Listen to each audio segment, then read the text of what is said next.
New year, a whole bunch of new conversations, new discussions that I've been dying and I want to have this year. But the first conversation this year is with a gentleman that I've been dying to talk to. And I suppose he lives up to his nickname.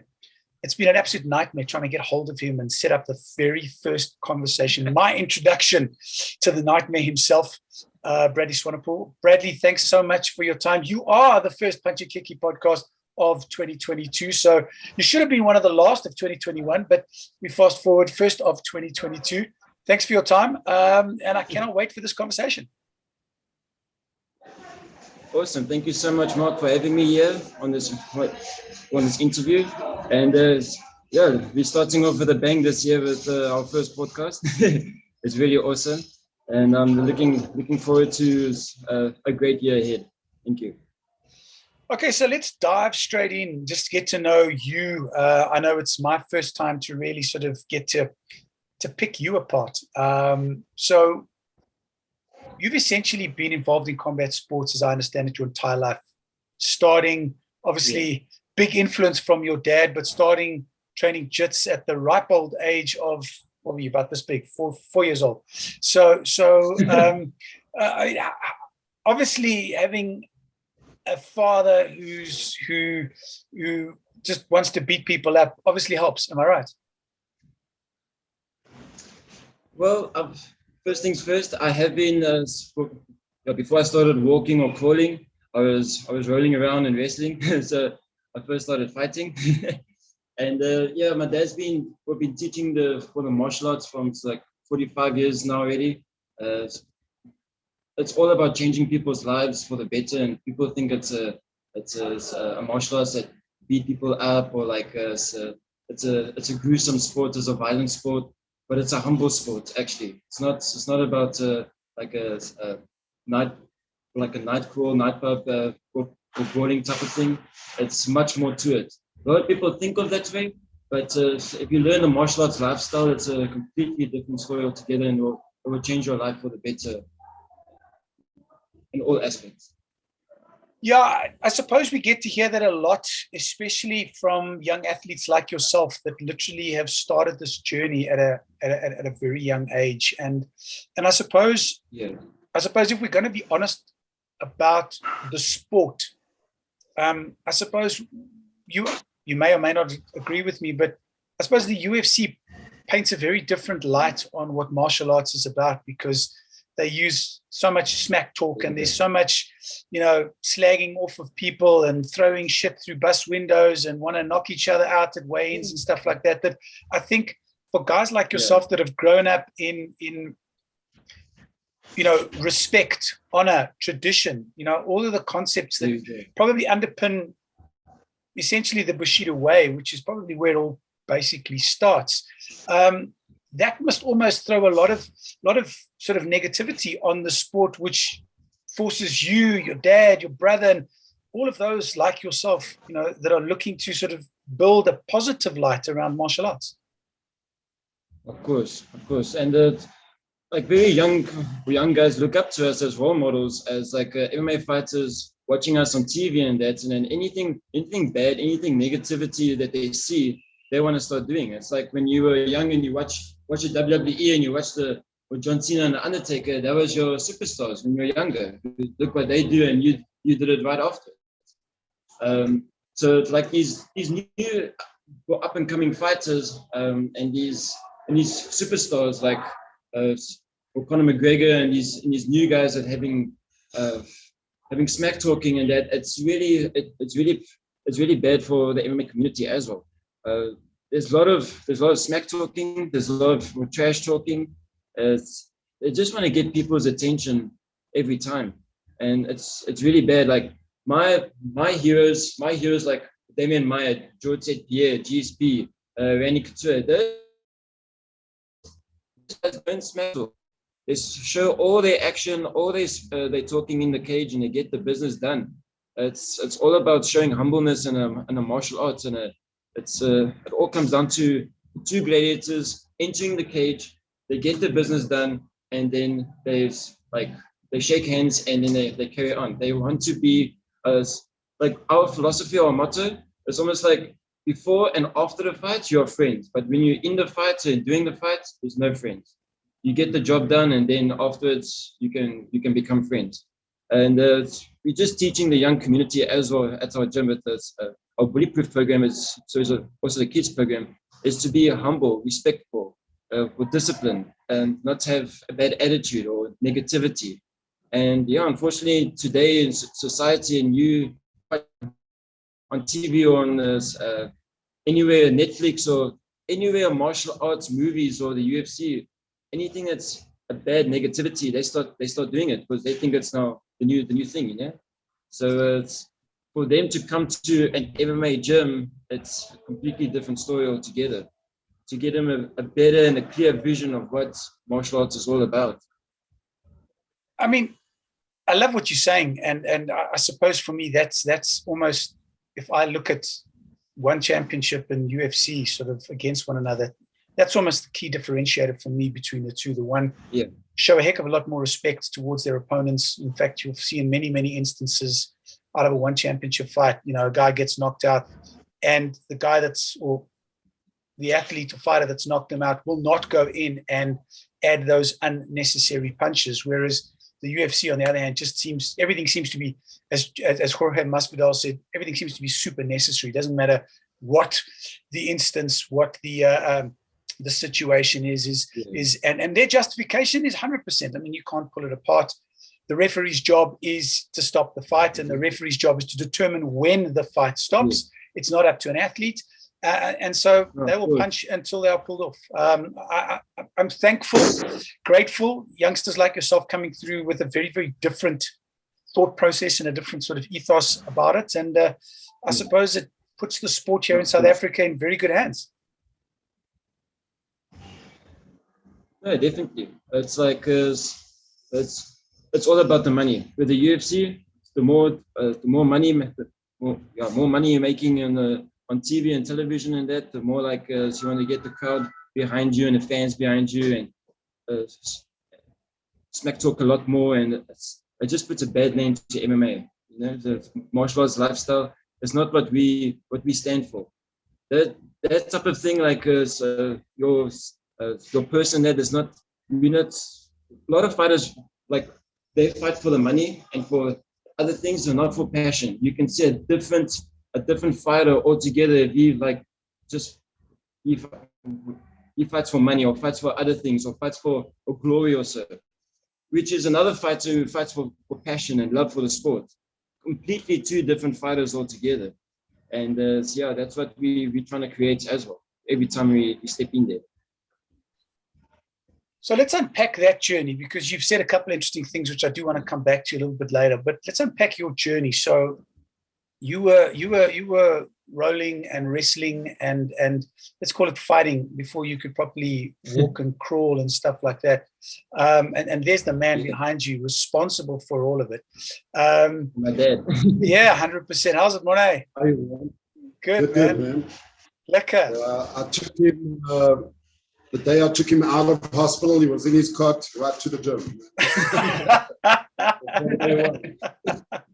And that's where it was. Both my boys, in their little carry cot behind the counter at the gym every day, every night. They grew up in the gym. Well, it's speaking volumes. If we look at the records, if we look at and I mean, those records are now cast in concrete. We can't take them away. And I think everything sort of augurs well for a great 22 for, first of all, your gym, and most importantly for both your boys. Yeah, look, both of them, people don't realize what amateur record they had and what kind of jiu-jitsu record they had before they walked into UFC. And then my youngest one that made his debut, he had a bit of an emotional thing that he was going through. So it wasn't really his day on that day. We don't want to make him sort it out.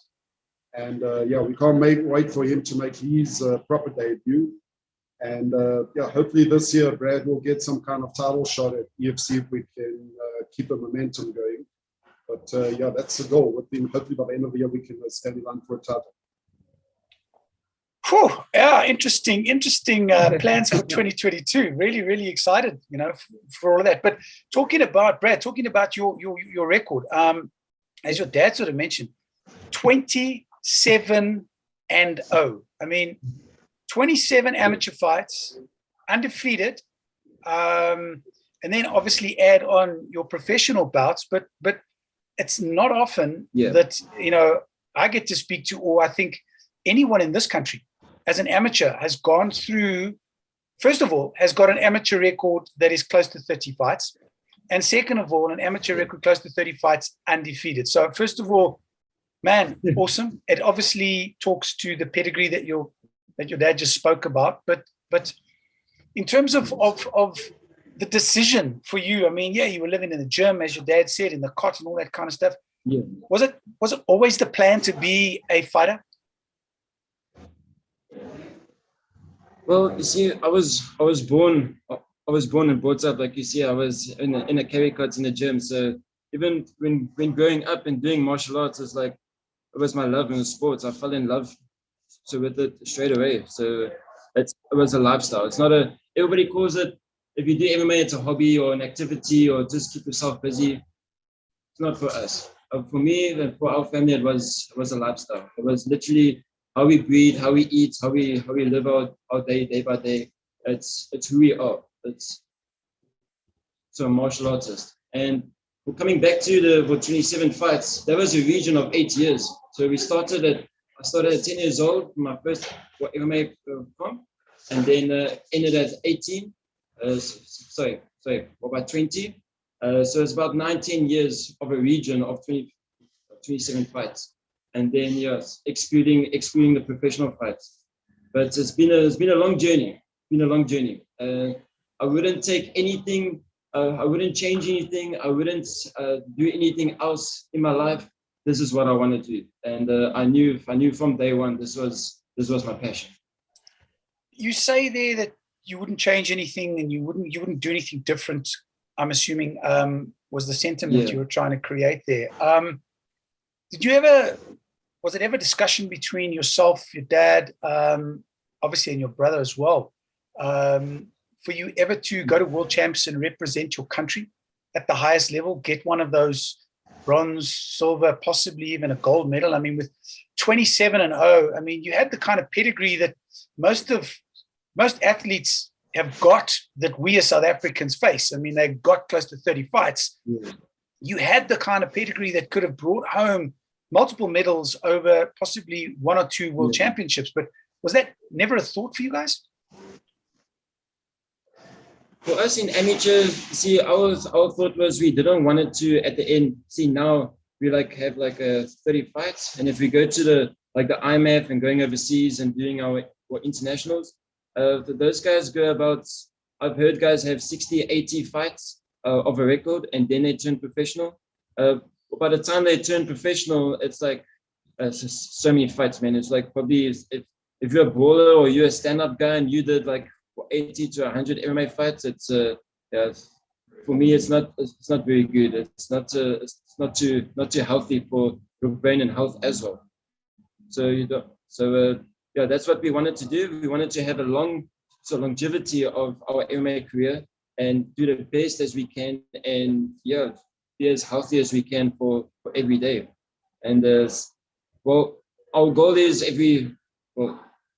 you get a better opportunity when you do EFC title. You got an invite to go overseas. So that's where, if it ever happens, if it ever knocks on our door and we can go overseas, we'll take the opportunity. But it'll be really great to do that. And Bradley, the decision to call it quits to your amateur career and turn pro in 2019, was there a specific moment, or was this part of a bigger plan in terms of let's get to 25, 26, 27, maybe close to 30 amateur fights and then become a pro, or was there something else that informed that decision to suddenly make the jump, make the leap to the bright lights of professional fighting? Yes, of course. My dad did listen, so if you want, my dad can jump in a bit. Oh, there we go. We'll get it. Yeah. Yeah, it's a, being a coach and a dad is a tough job. There's not many coaches and dads that need to stand next to the side of the cage and watch their sons duel like two gladiators. So that's one thing. The other thing is, because the boys have been so actively involved since was probably 4 years old that they've been training, competing since 9, 10 years old, and that extensive amateur career. My whole thing is I want to make sure that my boys are healthy when they get older. So that's the other thing. Health for us is, at the end of the day, it's a martial art. Even if you look at somebody like Rickson Gracie today with over 400 fights, if you look at, he's also battling with his health with a lot of issues, and he's also taken up the more like longevity health path than the more aggressive path. So I think in the olden days when we were competing and training hardcore, it was just ball against the wall, go for it, and just go as far as you can. And as time has gone, and you even see it in the original UFC fighters as well, Tito Ortiz, Chuck Liddell, all those guys. The way they trained, the way we trained was a little bit different than what nowadays gladiators train. I mean, our training sessions were actually more hardcore than actual fight. Whereas now the sparring and the training is tapered down. The boys hardly spar more than 60% intensity and preparing for the fight. So, and I monitor that because I spar against them as well, and I obviously monitor them the whole time. Whereas in the olden days, the sparring was actually preparing for fights. I mean, there were regular knockouts and concussions and all this kind of thing, and I don't think that's a healthy thing to go along. So that was the other point. The other thing is, yes, the guys from MMA SA did contact me to let the boys go to the world champs because of their record and status. And I gave it a good thought. And at the end of the day, I want to try and get the boys into their professional career, to excel in their professional career as young as possible, before any serious injuries or maintenance comes along. So that was the other thing. Our goal, our goal is to achieve UFC. We'd love to go to UFC. That's the ultimate goal. But with the boys, what I've always said, our goal in the amateur ranks was, before you go to EFC, you have to become an amateur champ. Any of my fighters, before they go to any kind of professional organization, they have to become an amateur champ at a recognized amateur event. So both of them were 3-time SA champs at MMA SA events in Johannesburg, both in the Nogi, Jiu-Jitsu and MMA. And then they became SA champs in MFC, the production MFC, which is basically based here in Durban, but they got events all over the show. So they both became amateur champs, MMA champs in that. And I didn't see any point going any further. For example, if you walk around anywhere and you ask somebody, did they see the amateur world champs in Bahrain? Nobody will know what you're talking about. Correct. But if you ask them, did you see EFC? Did you see EFC? Everybody knows what you're talking about. So I didn't see any point in going any further in the amateur ranks for longevity and for their professional career, what we want to work up to get to UFC. I understand that the guys that fight at the amateur world champs, the champions there, yeah, a lot of them are really good and they get into the big productions and all that. But as a dad and as a coach, I'm choosing the more intellectual, more healthy path for my boys to get to the top. And ultimately, their whole way is not to make a living out of fighting. You can't really make a living out of fighting. The whole goal is, which they're doing already, being full-time coaches in my gym, and that's obviously where the career is going to go to become full-time coaches. So for us, it's already a big achievement just to be in UFC, especially EFC, especially at their age, and for Brad to be achieving what he's already achieved. So we'll take it as far as we can, but I'll always be there just to ensure that we don't do any long-term damage. At the end of the day, it's not a chess game that they're playing. It's two guys are getting to the end, and anything can happen. So I'll always monitor to ensure that my boys are healthy for long term. This is also what I feel some coaches, some promoters fall short on, because all they want is the fight. And it's not all about the fight. It's a martial art. They don't really care about the fighter's longevity, his health, what happens after the fight. And I've seen it so many. I've been involved since EFC 1. The first EFC champ was my student Vince Mel, and I've seen it throughout the years that after the guy's finished with EFC, the guy gives up martial arts. He gives up his training. Everything's finished, And that's not our goal. Our goal is to train with this and go with this for the rest of our lives. So just a little bit more of an intellectual approach and a little bit more of a thoughtful approach.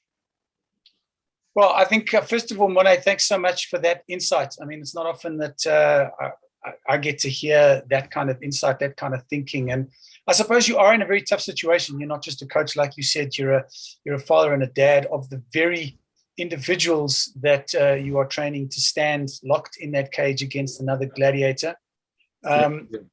You've raised some absolutely fantastic and fascinating points. I'm hoping that in the coming weeks, you and I can jump on a call and we can sort of unpack a lot of what you've just said now, because I firmly agree with you. I think there is a lot of mismanagement of the young athletes, of the young brads. I think a lot of the coaches do not understand the damage. And I think many coaches live vicariously through their athletes, and really because they haven't achieved at the highest level, they try and push youngsters to achieve what they could never have achieved.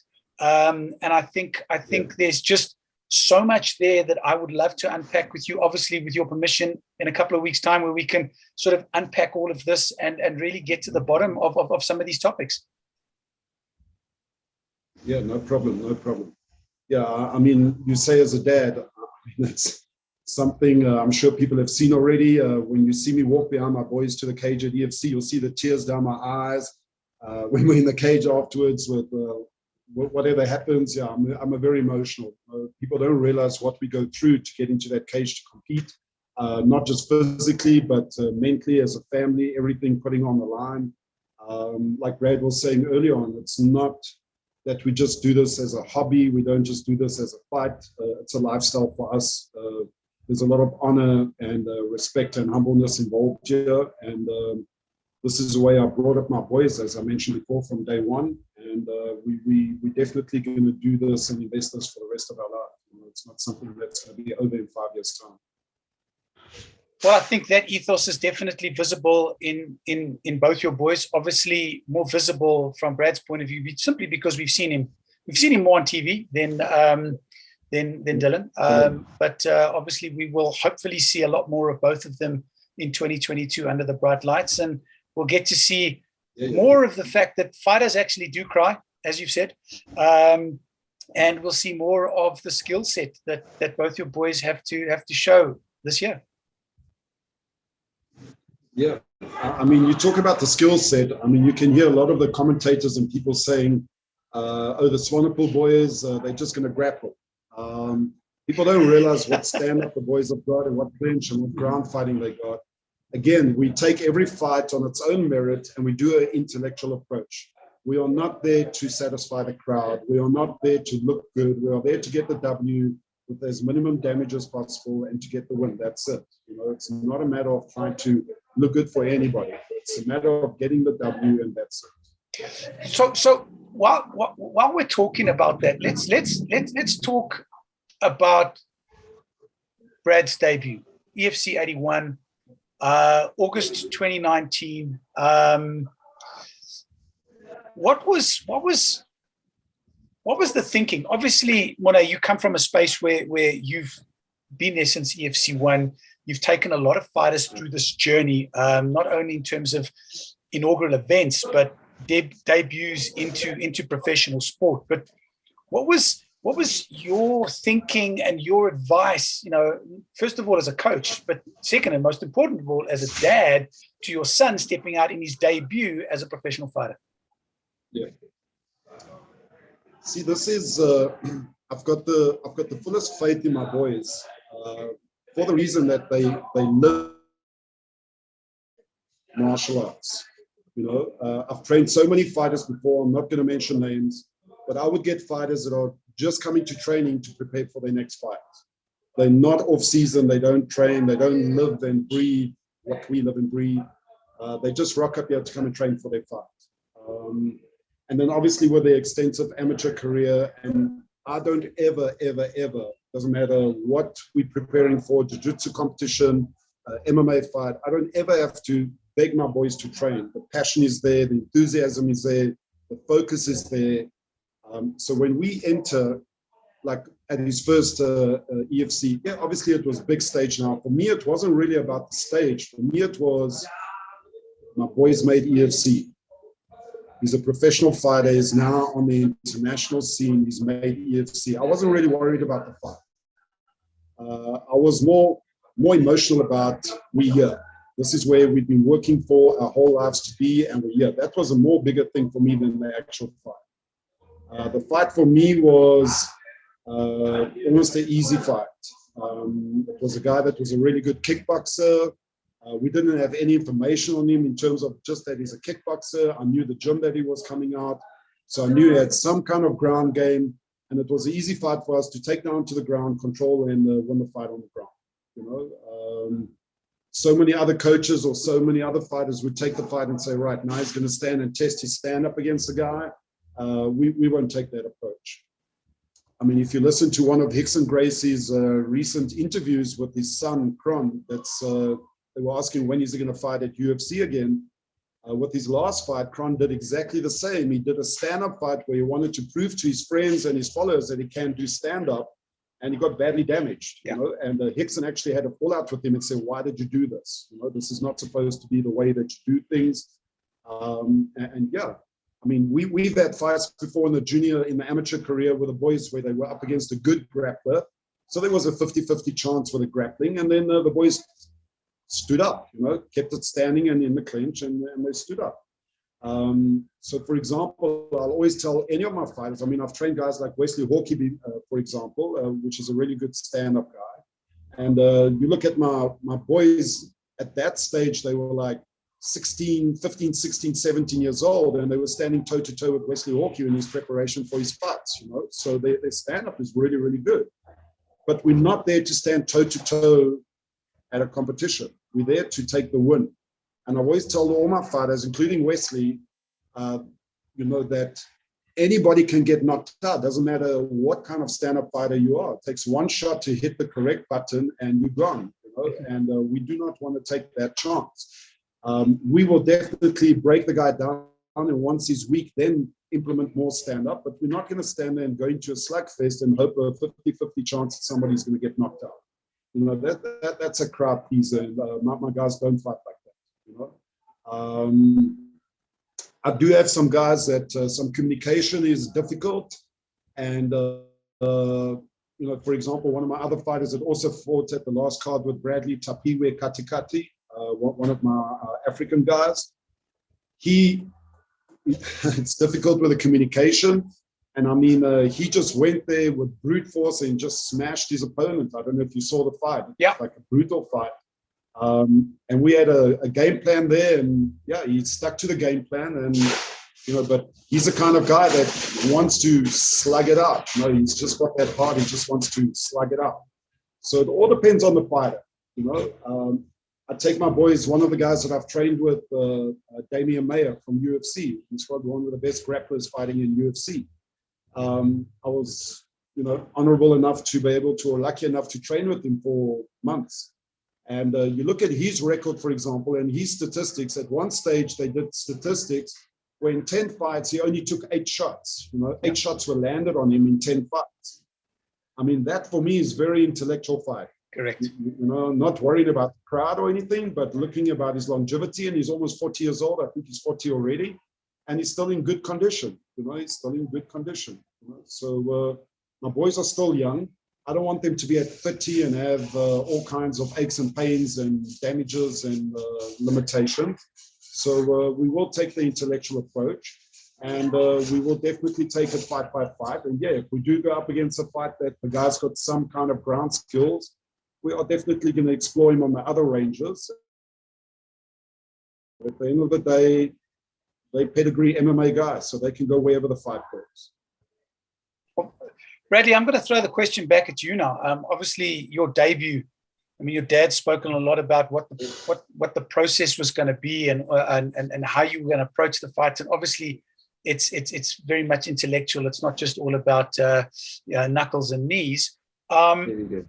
How much of Yeah. the advice and how much of that which was try to get into your head in the build up to the fight, how much of that you still actually remember from your debut?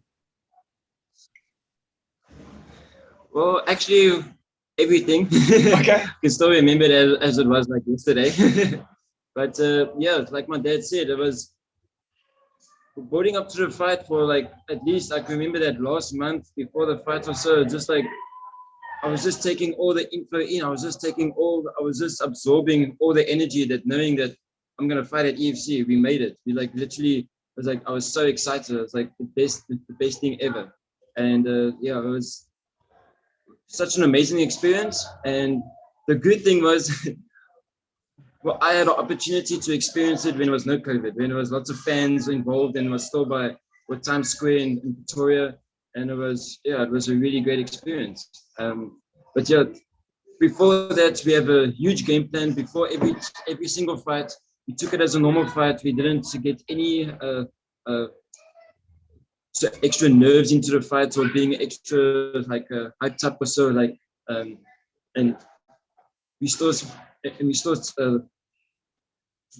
and also had like a normal game plan for every single fight. And now, I mean, you've mentioned the word there, COVID. So you had your debut, fans were there, you got to experience what it feels like to fight with fans screaming and shouting and supporting your opponent, supporting yourself. I mean, obviously you were away from home at the time of your debut because you were up here in Gauteng. Yeah. And then we had COVID. And last year you got an opportunity to get back into the cage, and you fought twice at the EFC PI. In terms of the experience, how much different was that experience for you, having made your debut with fans and in the big arena, and now coming to the PI and literally being able to hear what your opponent's coach is telling him to do to you? Yeah, exactly. It's a total game altogether. We're totally different. You're used to hearing the fans and only hearing your coach's voice, and now you can hear every judge, every ref, everybody on the sides talking the whole time. And if you see on TV, then you can hear every single punch thrown or every single kick thrown, even louder than before. So yeah, the game has, in that aspect, changed a bit. But your nerves and adrenaline and getting into the fight is exactly the same. It's still a fight, and it doesn't matter what happens, if there's fans or no fans or anything like that. The build up to the fight is still the same. But the best experience and the best atmosphere, I would definitely go anytime going back to where there's fans allowed and there's 1,000 people screaming your name is really awesome. And you know, in between all that, there's a lot of shouting and screaming involved. I can only hear my coach's voice every single time. There's the only person I hear when I have that tunnel vision every time when I walk into the cage, and having that mindset, just focusing on the opponent. I hear my coach's voice every time on the sidelines. Looking at, just want to add in there quickly. Sorry. Go for it. Just want to add in there quickly. Good props to EFC, because although we were in lockdown, they still made the event as natural as possible. You know, they still had the lights, they still had the ringos, they still had the smoke machines, they still had the music, they still made everything as close as possible, just the spectators missing. So, I mean, it could have been easy for EFC just to cuddle those expenses out and just have a cage and the judges or whatever the situation. But I think because of the international, obviously, TV production that they got, it was as close as possible to the real deal. So, you know, a lot of people are, I don't know, they got a lot to say about EFC. Yeah, every organization has got its pros and cons. Fighters would have been where they are today. You know, as simple as that. And to put every production on the line, and there's a huge expense involved. You know, I think because our mindset is different, where we're not training or fighting for the money, we're training and fighting because it's our passion, it's our way of life. I think there's a different mindset where people want to go there and they just want to make a lot of money, and they're always complaining EFC's not paying enough money and this and that and that. I think it's just a different mindset altogether. I think the guys need to just respect what EFC is doing at this stage, because if it wasn't for EFC, none of our fighters would have really made it to UFC. If it wasn't for EFC, nobody would have known about our fighters here on the African continent. So I think there must just be some kind of gratitude towards them for what they're doing in terms of just like giving the fighters opportunity to talk back. So first get the mindset right in terms of why you're doing this, and not get the mindset in terms of I'm doing this for money. First get that, when you're doing it as a passion, as a way of life. And if money comes, that's just a bonus. Yeah. I'm just saying good props for EFC for keeping it alive. During COVID, they could have easily just closed it up and said, sorry, we're not doing anything. Absolutely. And I think you're spot on there, Morne. I mean, for EFC, just keeping it going, very much like the UFC did. Dana decided he was going to keep the guys working. He was going to keep on paying money. Yes, we know that there's been a lot, and I've highlighted many myself in my radio show back in the day, and even on the podcast and in the current TV show. I've highlighted many instances where fighters have bitched and moaned about payment and bonuses and all that kind of stuff. It's their business. They need to sort it out. But the reality of it all is that, and you must admit, if you choose to be a prize fighter, to fight for money, if that's your focus, then if you're promised X amount of money, you must be delivered X amount of money. If you choose not to be a prize fighter and you choose to do it for a legacy, which I get very much the impression you and your boys and everyone coming out of your gym has got that kind of mindset, and a number of other athletes do have that similar mindset. But I think for the most part, and you must agree probably, is that most professional fighters are doing this because they're a prize fighter and because they want to put food on their children's table, to pay their bills, to get their kids through school, and to hopefully live a comfortable life. Yeah, 100%. I mean, even the boys' purses, if there's any dispute about the boys' purses, I'm up in arms and I'm fighting for it, because they deserve it. We spend more money preparing for a fight than the actual purse that we get. So and then you've got all these things where fighters have to pay for MRI scans and all these other things. I wish we could get to a place where it costs a fighter nothing to prepare for a fight, and he gets his prize money. Yeah. But at this stage, even as a professional fighter, it costs me more money to let my boys fight than what we get money from UFC. Yeah. So I'm just saying, your mindset should be, if you don't have that passion, you're going to be in conflict every day about this. So you need to find that passion that's driving you. And yes, you want your money, but you need that passion first. Otherwise, it's just going to drive you crazy. 100%. I fully agree. And I suppose we see that difference in terms of the athletes that are living the lifestyle, can I say, sort of from a martial arts point of view, versus those that are just money hungry, etc. And I mean, I understand both sides of that equation. But being more specific, Brad, to yourself, and obviously your dad can jump in here as well, is when you made your debut, was it? Yeah. Did you visualize? I mean, so if we fast forward and we look at where you are now, 3-0 as a professional, as a young professional, and let me say 3-0 in terms of definitive, decisive wins. There's been nothing at odds, controversial around any of your fights whatsoever. But 3-0, was this what you visualized when you made the decision to turn pro, that 3 fights down the line, I will be 3-0? And probably, did you even think in your first 2 fights you wouldn't even see the towels? That's how quick you got in and got out. See, I didn't think about how far I would get. I was just thinking of my ultimate goal was to see how many fights I could get in EFC, and because we trained so hard and we trained like 8 to 10 weeks of hard, solid training, of training camp. You want a solid reward, and ultimately that's that awesome win from EFC. there's nothing of a better feeling in this world of getting your hand raised. So yeah, you don't always know what is the outcome of a fight, and I'm just so blessed that every single time it's been finished. So like our motto, we never leave it to the judges. I don't think we never ever in our whole career never so left it in the judges' hands. And touch wood, we never go there.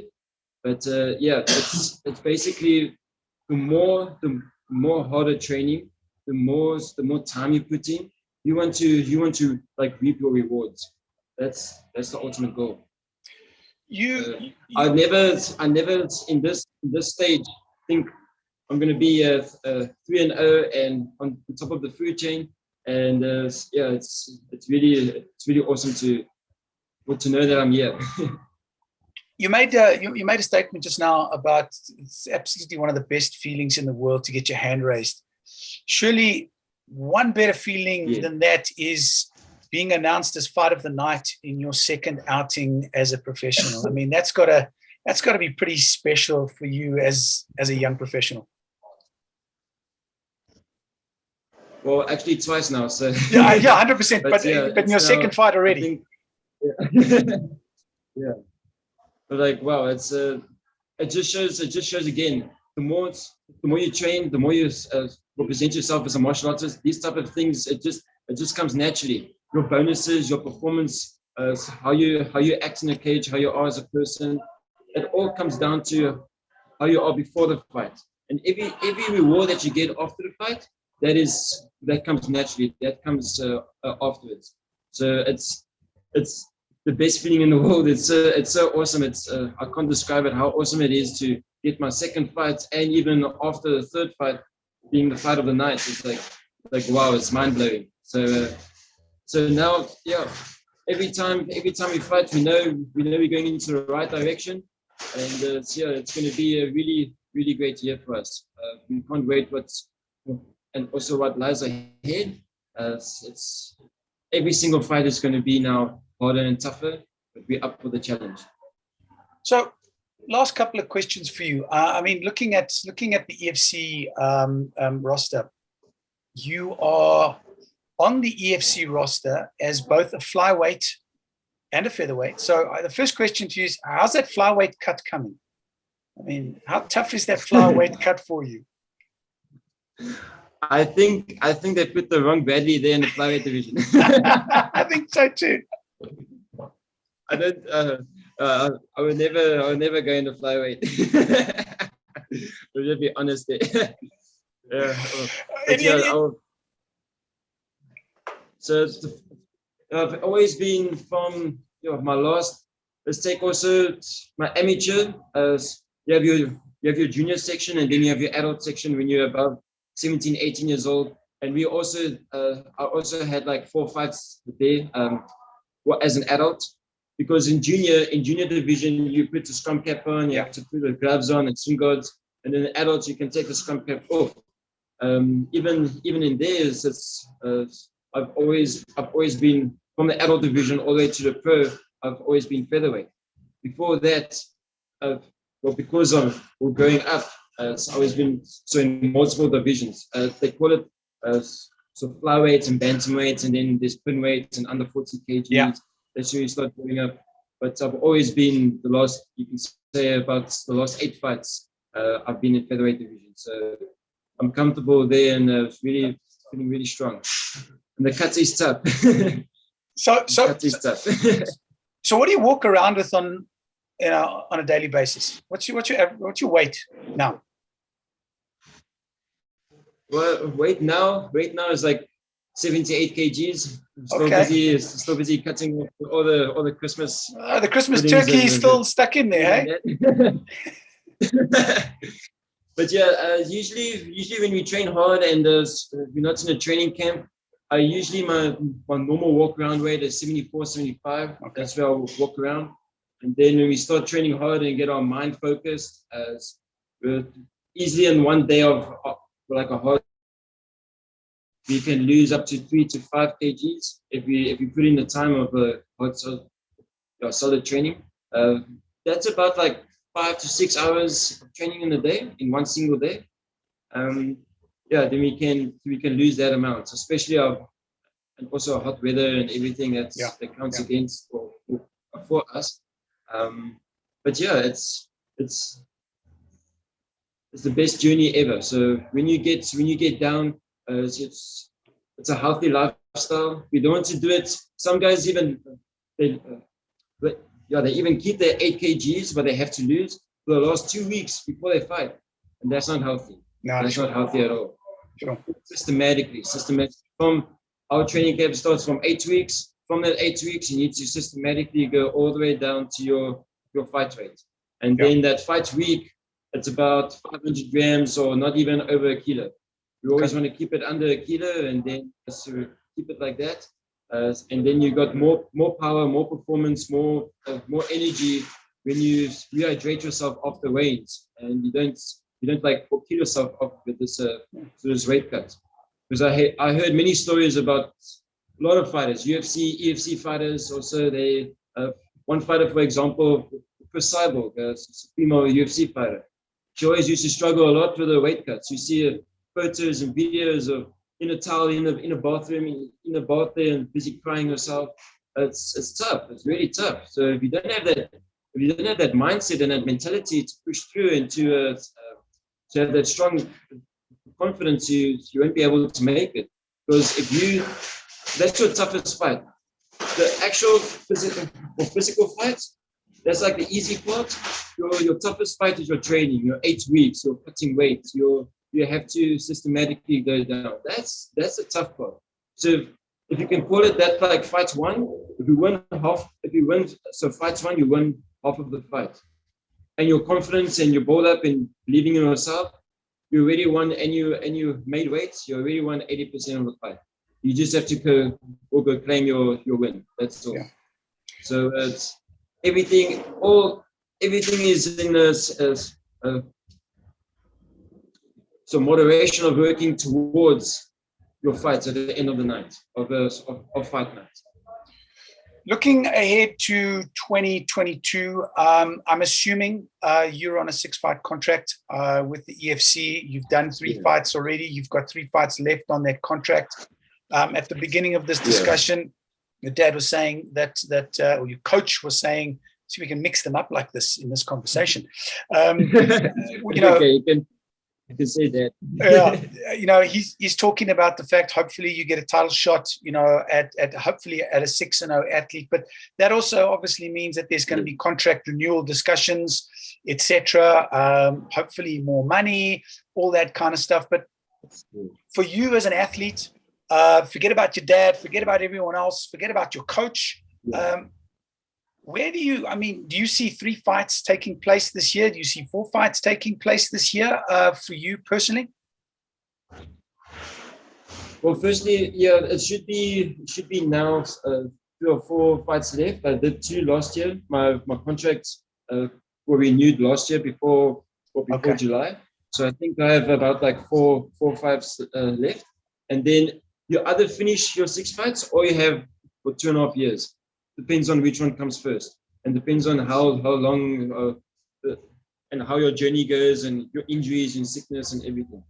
But yeah, as I see myself, it's still the beginning of the year. It's still fresh in the new year.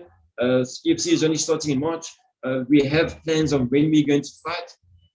So I think definitely, we could definitely seeing of at least 3 fights this year. So the more we step up to the challenge, the more we can just know that every fight is going to be a hard fight and take it as a title fight, and if we train hard for every single fight, then at the end of the year there should be a huge opportunity for a title fight.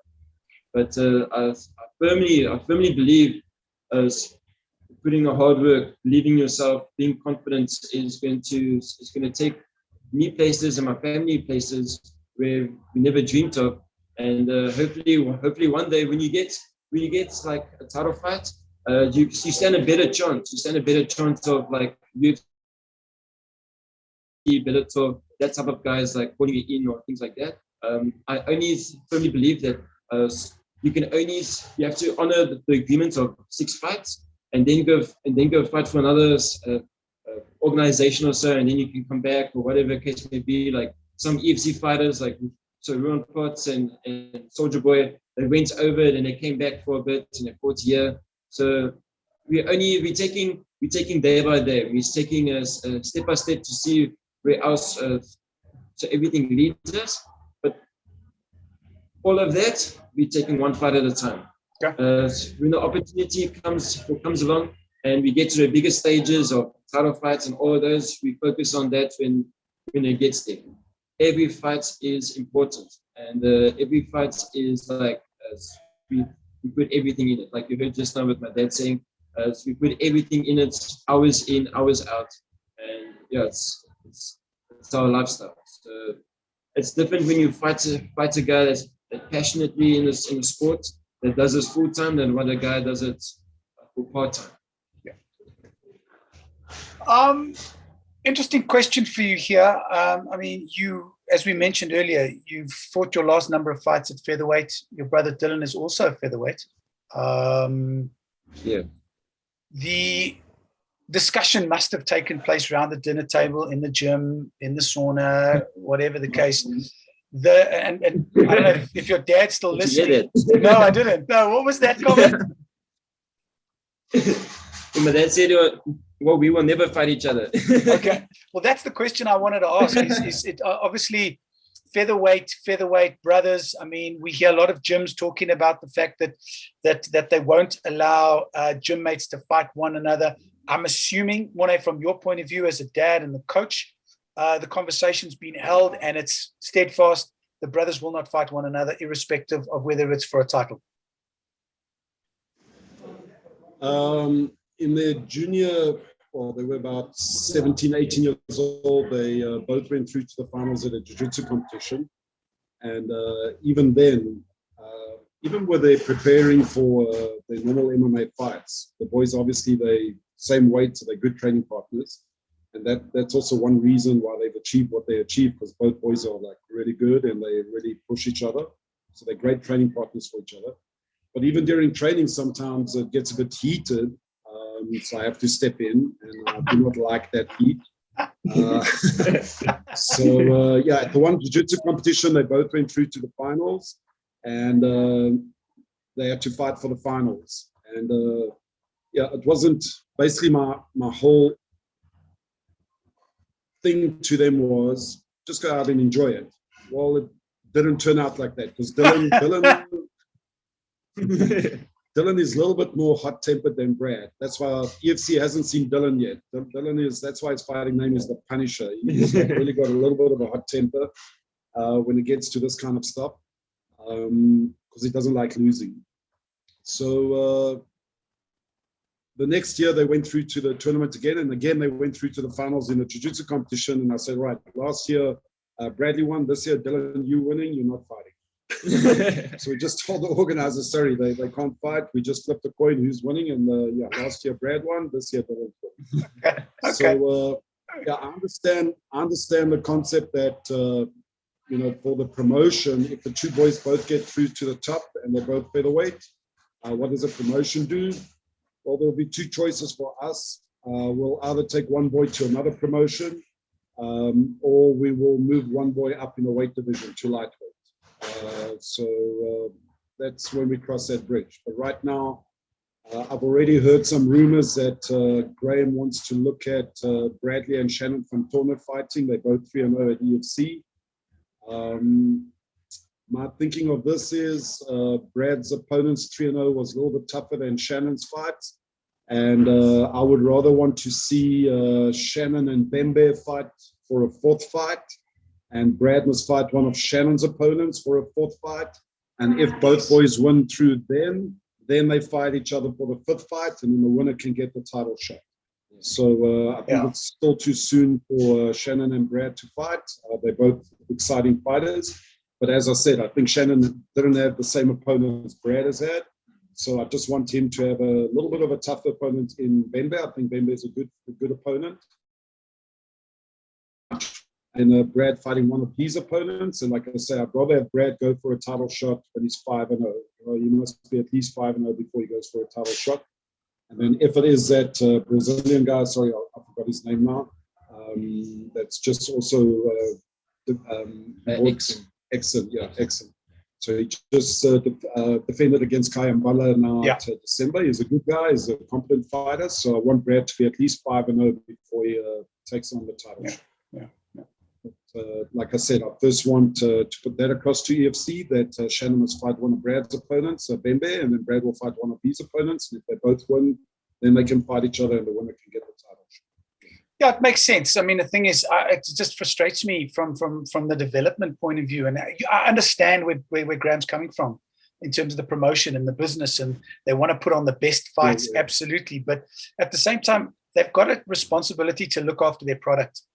And their product's sitting right next to you there on your right. And if they did exactly the same thing to Bukang Masunyani and Biko, when both of them, I think, were 2-0 or 3-0. They threw them both in with each other.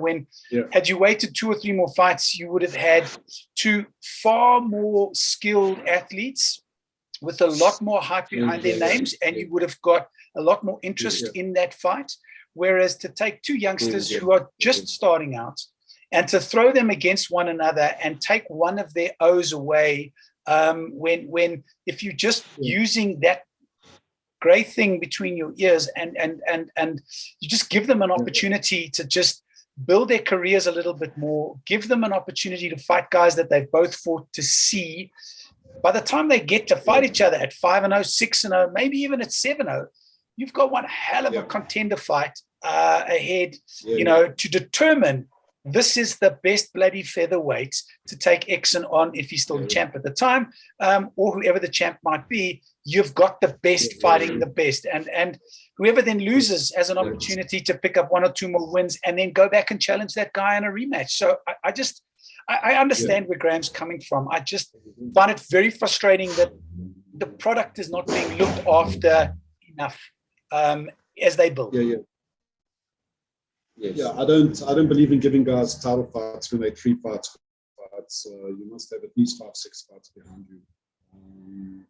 So it's exactly what you're saying. It's regarding the promotion and not the fighter. So at the end of the day, if they don't want to do it that way, we'll see out our contract and I'll go look at a contract somewhere else.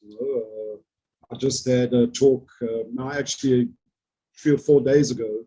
One of my old students, Norman Vessels, he came and visited me here, chef. And, same thing what's happening there with Richie and Norman with FFM and Kwan University, exactly the same thing.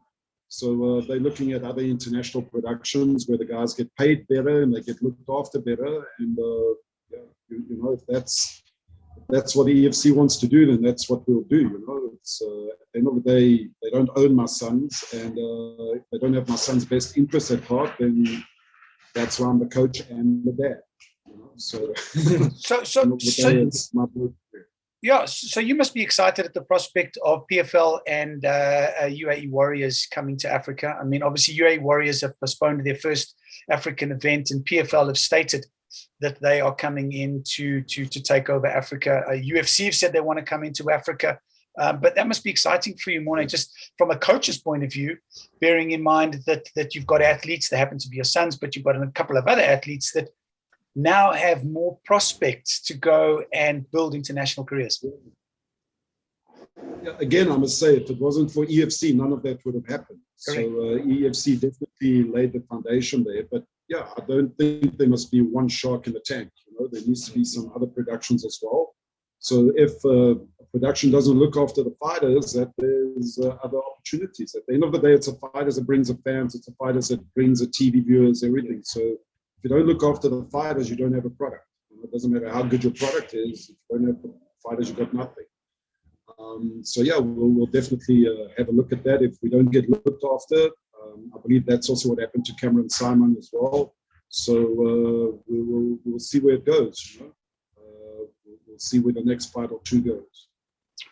Final question, Brad, for you. As a young athlete, what is your advice? I mean, you're still incredibly young in the fight game.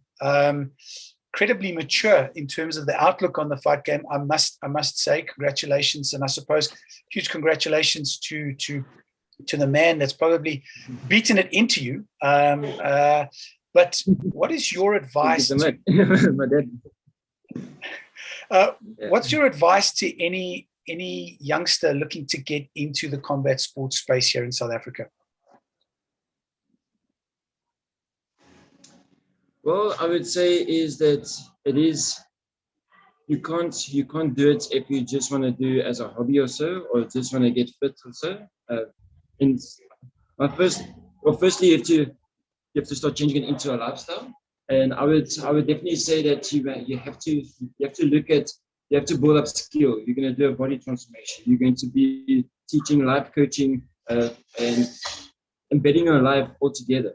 I would say to a youngster, it's the best decision you've ever made to do martial arts. It's going to teach you discipline. It's going to teach you respect, humbleness, and become a great person altogether.